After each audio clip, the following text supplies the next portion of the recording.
La police israélienne est violemment intervenue pour disperser la foule autour du cercueil de la journaliste palestinienne tuée ce mercredi.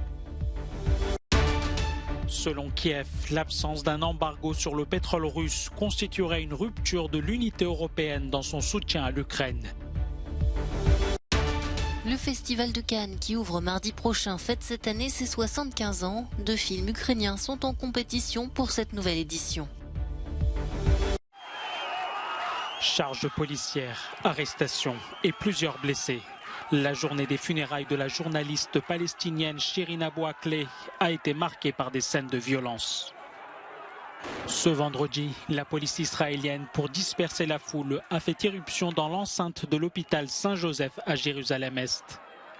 Des images retransmises par des télévisions locales montrent le cercueil de la journaliste qui a failli tomber au sol pendant que la police israélienne chargeait la foule. Selon les autorités israéliennes, des pierres auraient été jetées en direction de la police qui aurait été obligée d'utiliser des moyens de dispersion anti-émeute. Finalement, le cercueil de Shirin Abu Akleh a été transporté vers la vieille ville où une messe a été célébrée dans une église avant l'inhumation dans un cimetière à proximité. Âgée de 51 ans, la journaliste a été tuée ce mercredi alors qu'elle couvrait une opération israélienne à Jénine, un territoire palestinien occupé par Israël depuis 1967.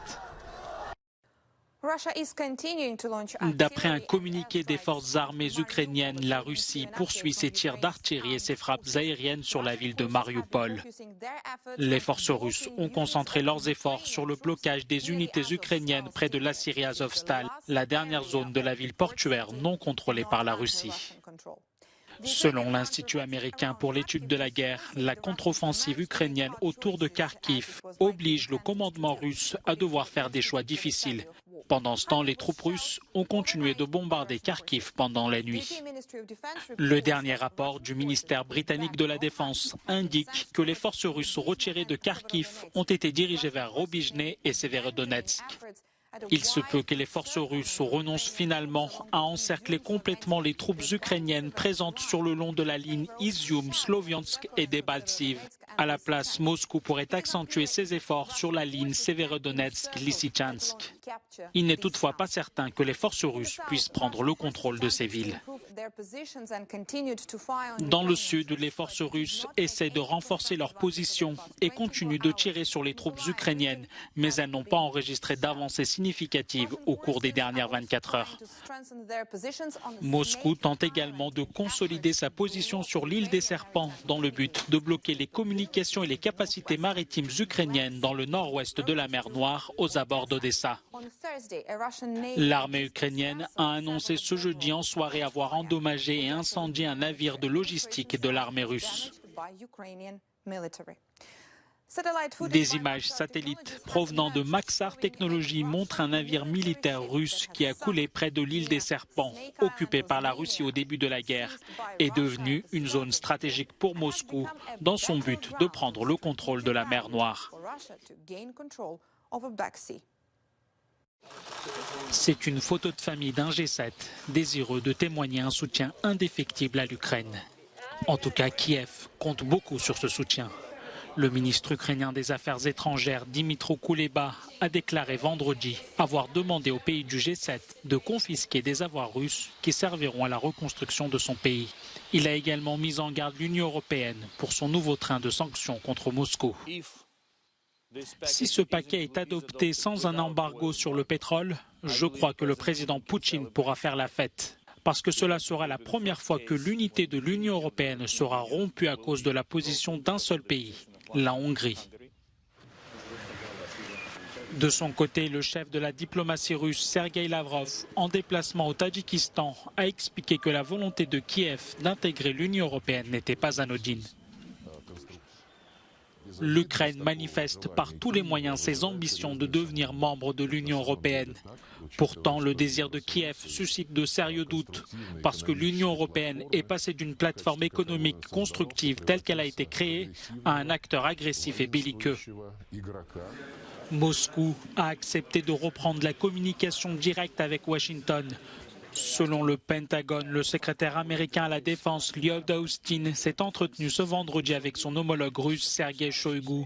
C'est une première depuis le début de l'invasion. Lors de cet appel, le Pentagone a appelé un cessez-le-feu immédiat en Ukraine. Sur le terrain, la guerre se poursuit et rien ne laisse présager une fin imminente. L'Ukraine affirme avoir infligé une sévère défaite aux troupes russes dans leur tentative de traverser la rivière Severodvinsk pour contrôler le sud du Donbass. Selon Kiev, l'armée russe aurait perdu plus de 70 unités d'équipement militaire. À partir de ce samedi, Moscou suspend ses livraisons d'électricité à la Finlande. Cette décision intervient après l'annonce d'Helsinki, qui a déclaré vouloir adhérer à l'OTAN. Ce jeune soldat russe, ici à l'image, sera jugé pour crime de guerre le 18 mai prochain par la justice ukrainienne. Il s'agira du premier procès pour crime de guerre depuis l'invasion de l'Ukraine par la Russie. La date du 18 mai a été fixée ce vendredi lors d'une audience préliminaire dans ce tribunal d'un district de la capitale où se tiendra le procès. Vadim Tchichimarin, 21 ans, est accusé d'avoir tiré avec une Kalachnikov depuis la fenêtre d'une voiture dans laquelle il circulait et d'avoir abattu un civil de 62 ans qui n'était pas armé. Selon le parquet ukrainien, Vadim Tchichimarin se déplaçait alors avec 4 autres militaires à bord d'une voiture volée près du village de Tchoupakivka suite à l'attaque de leur convoi le 28 février. Son avocat a déclaré qu'il avait avoué le meurtre d'un homme de 62 ans sans préciser s'il plaiderait coupable ou pas. Il risque la prison à vie.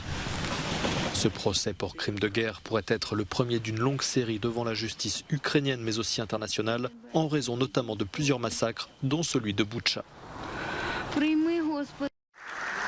Il suffit d'un mot d'Elon Musk et la bourse s'affole. Le patron de Tesla a annoncé ce vendredi suspendre le rachat de Twitter dans l'attente de détails sur la proportion de faux comptes sur le réseau social. Il a ensuite réitéré son engagement à acquérir Twitter, mais le marché s'interroge sur ses intentions réelles. Les déclarations de l'homme le plus riche du monde se sont fortement répercutées en bourse, où l'action de Twitter a commencé par plonger de 25% avant de limiter ses pertes à 13%. Fin avril, le conseil d'administration du réseau social a accepté une offre de rachat de 44 milliards de dollars formulée par le fantasque dirigeant d'origine sud-africaine. Elon Musk affirme vouloir faire de Twitter un bastion de la liberté d'expression. Le Festival de Cannes, qui ouvre mardi prochain, fête cette année ses 75 ans. Depuis 1946, la crème de la crème a foulé le tapis rouge du plus grand festival de cinéma au monde. Un spectre très large, des films d'auteur au blockbuster, les 5 continents sont représentés. Des centaines de films projetés pendant 12 jours avec une compétition officielle pour la Palme d'Or et de nombreuses sections parallèles. Les plus grands y sont passés. Pour Tarantino, c'est le paradis. Pour Lynch, l'endroit du grand cinéma. Et pour Stallone, le lieu rêvé pour faire du business. Jessica Chastain, quant à elle, y dit être née artistiquement. Outre sa sélection officielle, le Festival de Cannes accueille le plus grand marché du monde pour l'industrie cinématographique. Un savant cocktail donc de business, de glamour et d'art. Cannes a souvent été aussi une tribune politique pour les droits des minorités et pour les droits humains, comme en 2018 suite au mouvement MeToo. Nous nous tenons ensemble sur ces marches aujourd'hui comme un symbole de notre détermination et de notre engagement vers le progrès. Et politique et cinéma ne sont jamais bien loin. On est heureux, c'est une coïncidence, parce que sélectionner un film à Cannes reste quand même une sélection artistique. Il y a 2 films ukrainiens qui sont là, dont un qui est un film qui évoque la guerre du Donbass et il y a 1 an, 2 ans, 3 ans, mais dont on pourrait croire qu'il a été tourné il y a 15 jours. 10 personnalités du monde du cinéma, dont les cinéastes Lajli ou Ashghar Farhadi, composent le jury avec pour président cette année l'acteur français Vincent Lindon, qui jouait dans Titane, Palme d'Or 2021. Qui donc pour lui succéder parmi les 21 films de la compétition. Verdict le samedi 29 mai.